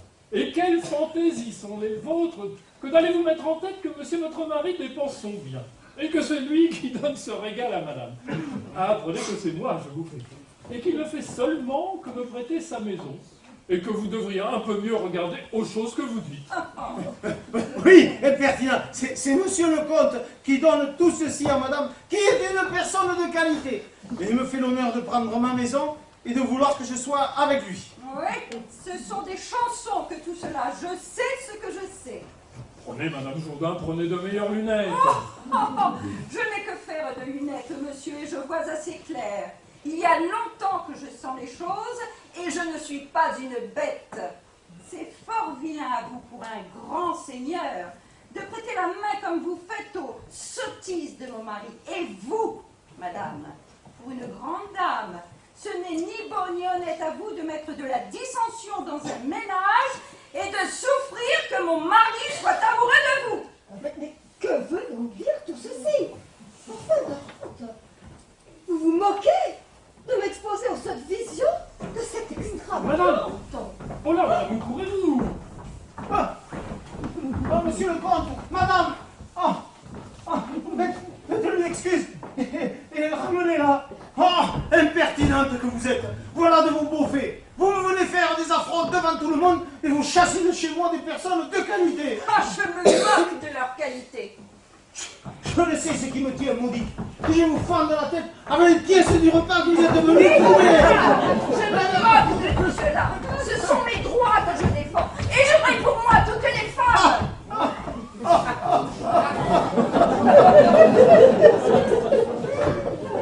Vous faites bien d'éviter ma colère.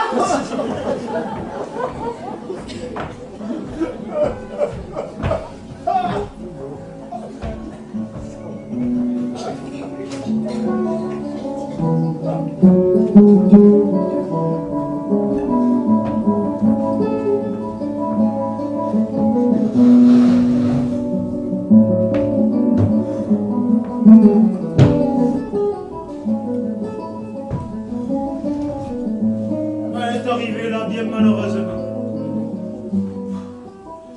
J'étais en humeur de dire de fort jolies choses et jamais je m'étais senti autant d'esprit.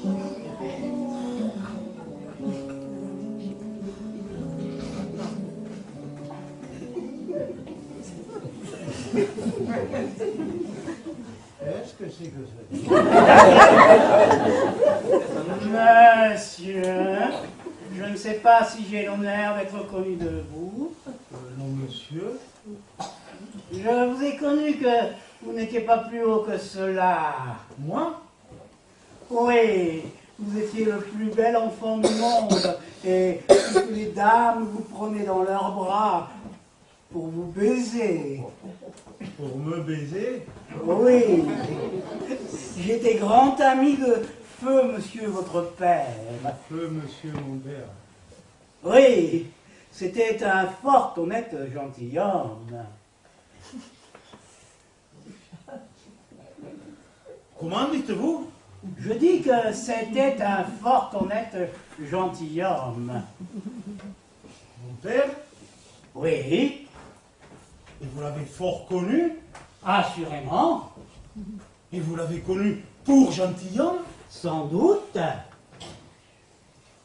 Je ne sais donc pas comment le monde est fait. Comment? Il y a de sortes gens qui me veulent dire qu'il a été marchand. Lui, marchand, c'est pure médisance. Il ne l'a jamais été. Tout ce qu'il faisait, c'est qu'il était fort obligeant, fort officieux. Et comme il s'y connaissait fort bien en étoffe, il allait en choisir de tous les côtés, les faisait apporter chez lui et en donnait à ses amis pour de l'argent. Je suis ravi de vous connaître, afin que vous me rendiez ce témoignage-là, que mon père était gentilhomme. Ah, je le soutiendrai devant tout le monde. Oh, vous m'obligerez. Quel sujet vous amène? Depuis avoir connu feu monsieur votre père, honnête et gentilhomme, comme je vous ai dit, j'ai voyagé de par tout le monde. Ah, par tout le monde. Je pense qu'il y a bien loin à ce pays-là. Assurément.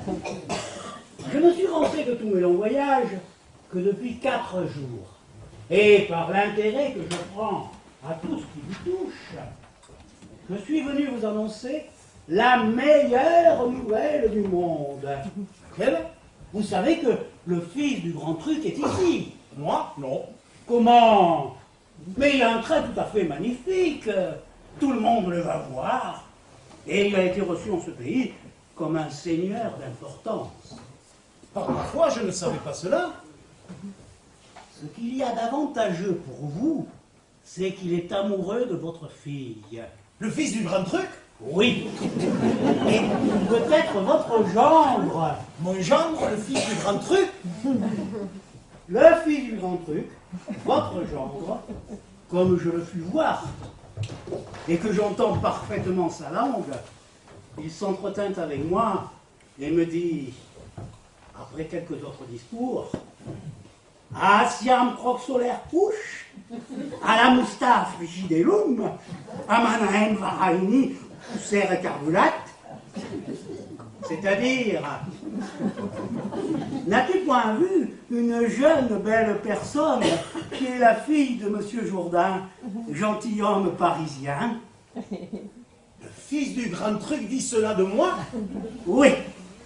Et comme je lui ai répondu que je vous connaissais particulièrement et que j'avais vu votre fille, ah, me dit-il, Marababa Sahem, c'est-à-dire, ah, que je suis amoureux d'elle. Rababa Sahem veut dire ah que je suis amoureux d'elle? Oui. Par ma foi, vous faites bien de me le dire, ça pour moi. Jamais je n'aurais cru que Marababa Sahem eût voulu dire ah que je suis amoureux d'elle. Voilà une langue admirable que ce truc. Oh, plus admirable qu'on ne saurait croire. Savez-vous bien ce que veut dire Kakaraka Mouchem? Kakaraka Mouchem? C'est-à-dire ma chère âme. Kakaraka Mouchem veut dire ma chère âme? Oui. Voilà qui est merveilleux. Kakaraka Mouchem, ma chère âme, dirait-on jamais cela? Voilà qui me confond. Enfin, pour achever mon ambassade, il vient vous demander votre fille en mariage. Et pour avoir un beau-père qui soit digne de lui, il veut vous faire Mama Mouchi, c'est-à-dire une certaine grande dignité de son pays. Mama Mouchi? Oui, Mama Mouchi. C'est-à-dire en notre langue, paladin. Enfin, il n'y a rien de plus noble que cela dans le monde. Et vous irez de pair avec les plus grands seigneurs de la terre. Monsieur le fils du grand truc Monor trop, je vous prie de me mener chez lui pour lui en faire mes remerciements. Comment? Mais le voilà qui va venir ici. Il va venir ici? Oui, et il amène toute chose pour la cérémonie de votre dignité. Voilà qui est bien prompt. Ah, son amour ne peut souffrir aucun retardement. Ce qui m'embarrasse ici, c'est que ma fille est une opiniâtre qui s'est allée mettre dans la tête un certain Claude. Et elle ne jure de n'épouser personne d'autre que celui-là. Oh, elle changera de sentiment quand elle verra le fils du grand truc. Et puis, il se rencontre ici une aventure merveilleuse. C'est que le fils du grand truc ressemble à ce Cléonte à peu de choses près. Je viens de le voir, on me l'a montré. Et l'amour qu'elle a pour l'un pourra passer aisément à l'autre. Mais je l'entends venir. Le voilà.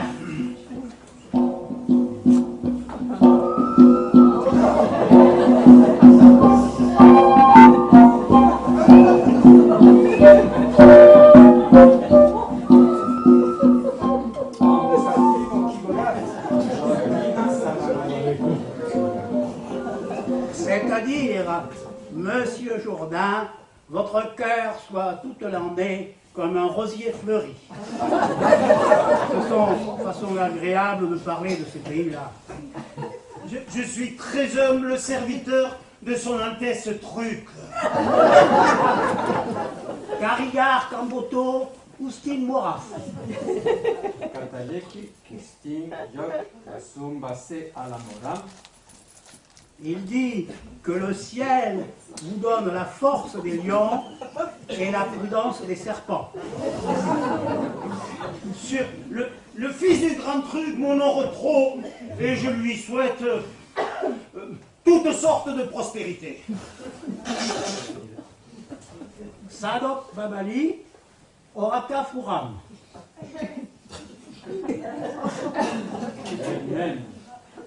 Il dit que vous alliez vite avec lui vous préparer pour la cérémonie afin de voir ensuite votre fille et de conclure le mariage. Tant de choses en deux mots. Oui, la langue truc est comme cela. Elle dit beaucoup de choses en peu de mots.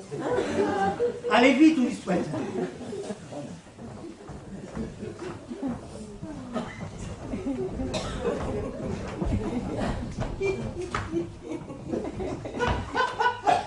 Ma foi,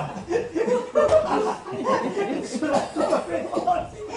Quand il aurait appris son rôle par cœur, il ne pourrait pas mieux jouer. Quel duc!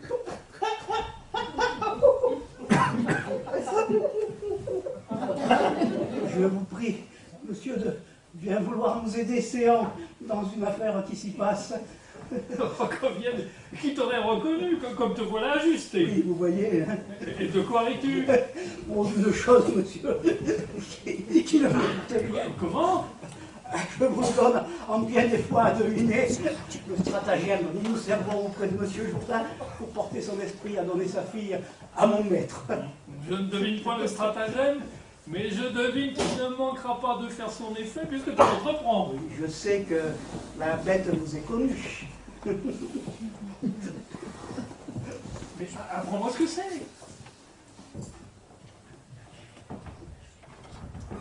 Tirons-nous un peu par ici pour laisser place à ce que j'aperçois venir.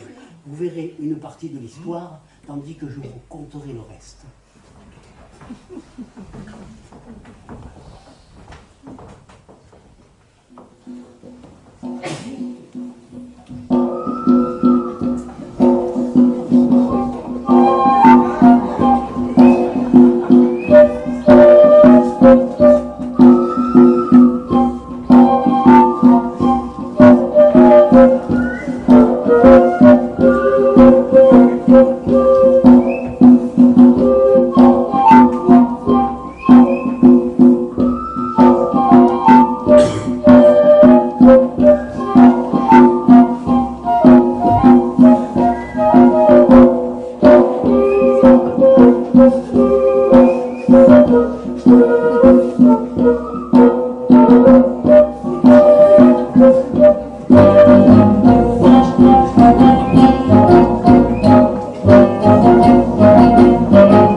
Voyez l'impertinente de parler de la sorte à un mamamouchi. Oui, il me faut porter du respect, maintenant que l'on vient de me faire mamamouchi. Et que voulez-vous dire avec votre mamamouchi? Mamamouchi, vous dis-je? Je suis mamamouchi. Mais quelle bête est cela? Mamamouchi, c'est-à-dire en notre langue, paladin. Baladin, êtes-vous en âge de danser des ballets? Hey, je dis paladin, c'est une dignité dont on vient de me faire la cérémonie. Quelle cérémonie donc? Mahomet, Père Jordine. Qu'est-ce que vous voulez dire? Jordine, c'est-à-dire Jourdain. Eh bien quoi, Jourdain? Voler faire une paladine de Jordine. Comment? Dara turbanta con galera. Mais qu'est-ce que cela veut dire? Per défendre Trukistan. Quelle sorte de jargon est cela? Dara bastonara. Que voulez-vous donc dire? Non tener honta questa star l'ultima affronta. Qu'est-ce que tout cela veut dire? Ouh la babachou, la babachou. Ouh la babachou, la babachou. Mon Dieu! Mon mari est devenu fou! Fais, insolente, portez respect à monsieur Mamamouchi. Mais où a-t-il donc perdu l'esprit? Il faut que je l'empêche de sortir. Ah, justement, voici le reste de notre écu. Je ne vois que chagrin de tous côtés.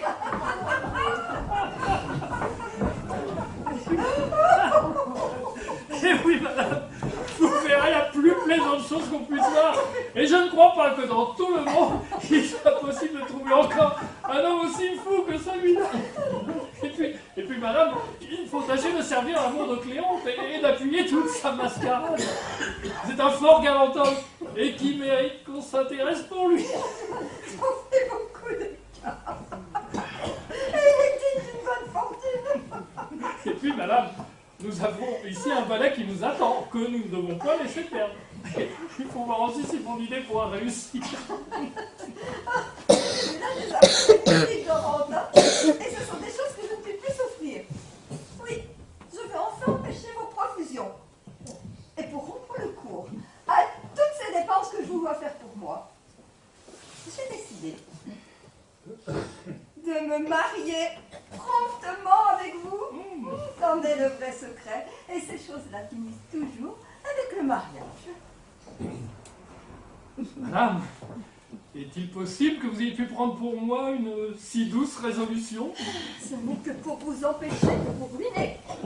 Car sans cela, je vois bien qu'avant qu'il ne fût peu, vous n'auriez plus un sou. Que j'ai l'obligation, madame, aux soins que vous avez de conserver mon bien. Il est entièrement à vous, aussi bien que mon cœur, et vous en userez de la façon qu'il vous plaira. Ah bah, j'userais bien des deux. Voici. Ouais, oh, la figure en est magnifique.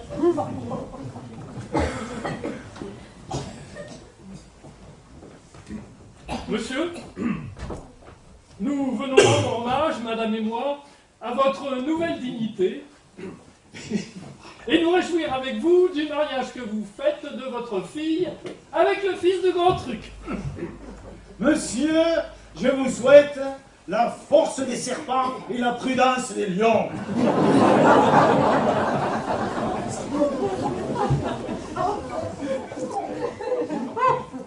J'ai été bien aise d'être des premières, monsieur, à venir vous féliciter du haut degré de gloire où vous êtes monté. Madame, je vous souhaite toute l'année votre rosier fleuri.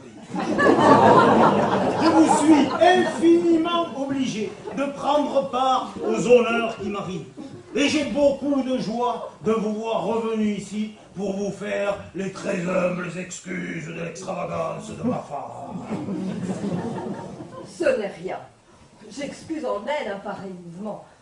Votre cœur lui doit être précieux. Et il n'est pas étonnant que la possession d'un homme comme vous puisse inspirer quelques alarmes. Madame, la possession de mon cœur est une chose qui vous est toute acquise.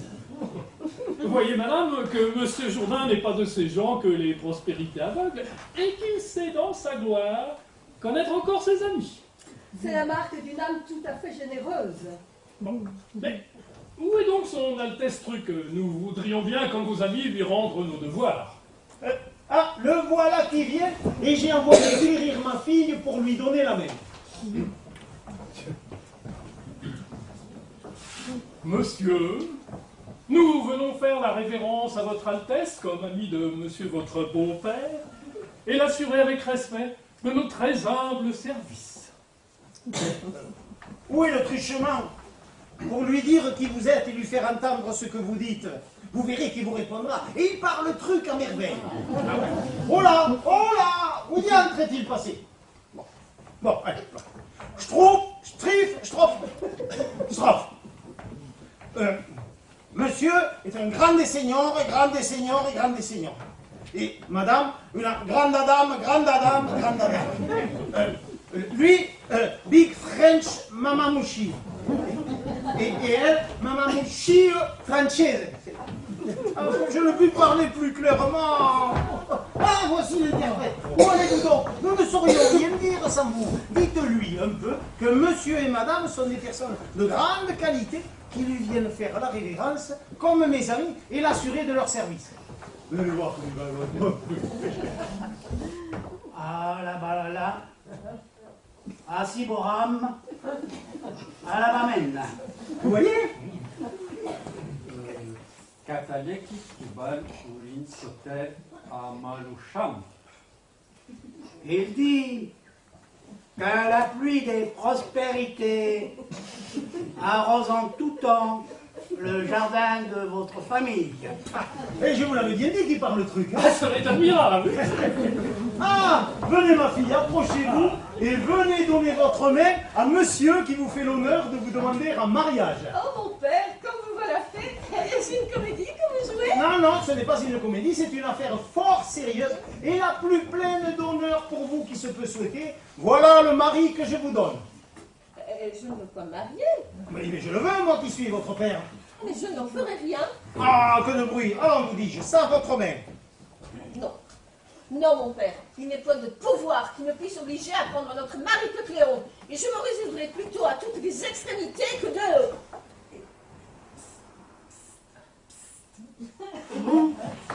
Mais il est vrai que vous êtes mon père et je vous dois entière obéissance. Ah, je suis ravi de vous voir si promptement revenu dans votre devoir. Et voilà qui me plaît d'avoir une fille obéissante. Comment? Qu'est-ce que c'est que tout ceci? On dit que vous voulez donner votre fille en mariage à un carré prenant. Voulez-vous vous taire? Vous voulez toujours mener vos extravagances en toutes choses. Il n'y a pas moyen de vous apprendre à être raisonnable. Mais c'est vous qu'il n'y a pas moyen de rendre sage. Et vous allez de folie en folie. Quel est votre dessein et que voulez-vous faire de cet assemblage? Je veux marier notre fille avec le fils du grand truc. Truc? Oui, faites-lui faire vos compliments par le truchement que voilà.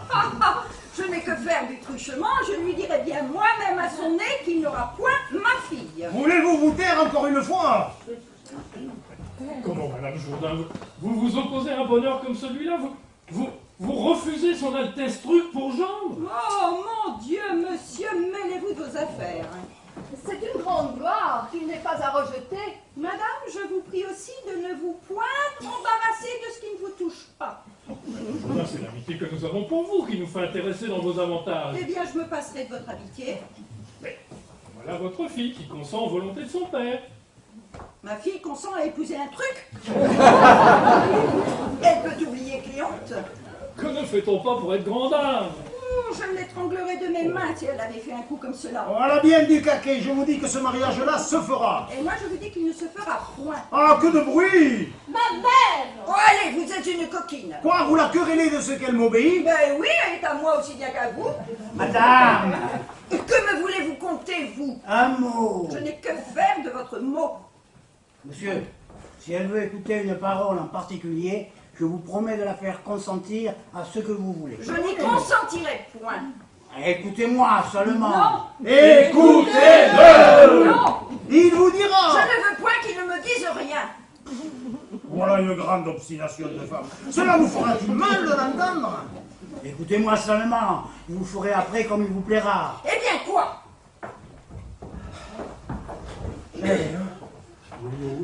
C'est à 1 heure, madame, que nous vous faisons signe.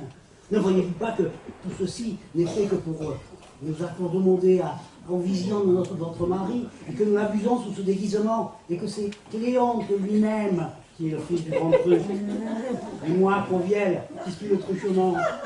Comme cela, je me rends. Ne faites semblant de rien. Eh bien, voilà qui, très bien, je consens au mariage. Voilà tout le monde raisonnable. Et vous voulez pas l'écouter? Je savais bien, moi, qu'il expliquerait vraiment ce que c'est que le fils du grand truc. Oui, il m'a expliqué comme il fallait et j'en suis satisfaite. Qu'on envoie quérir le notaire. Ah, voilà qui est bien dit. Et afin, Madame Jourdain, que vous ayez l'esprit tout à fait content, et que vous perdiez aujourd'hui toute la jalousie que vous pourriez avoir conçue de monsieur votre mari, c'est que nous nous servirons du même notaire pour nous marier, Madame et moi. Eh bien, je consens à cela aussi. Il faut bien achever avec cette feinte. Oui, qu'on aille vite quérir le notaire. Tandis qu'il viendra et qu'il dressera les contrats, voyons un peu notre balai et donnons-en le divertissement à son Altesse Truc. C'est fort bien avisé, allons prendre nos places. Et Nicole? Nicole?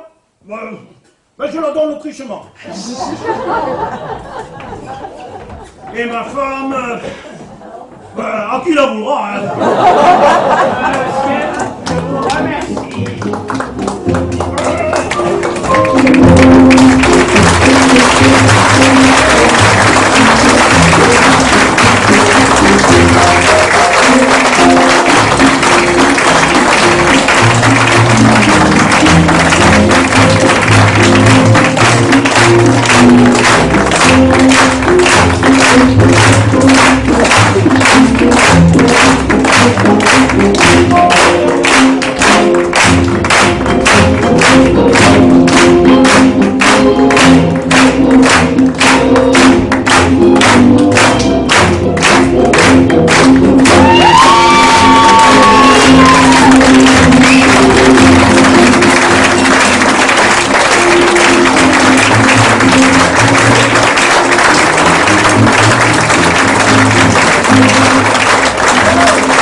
se fasse, la mairie, Artis et vous.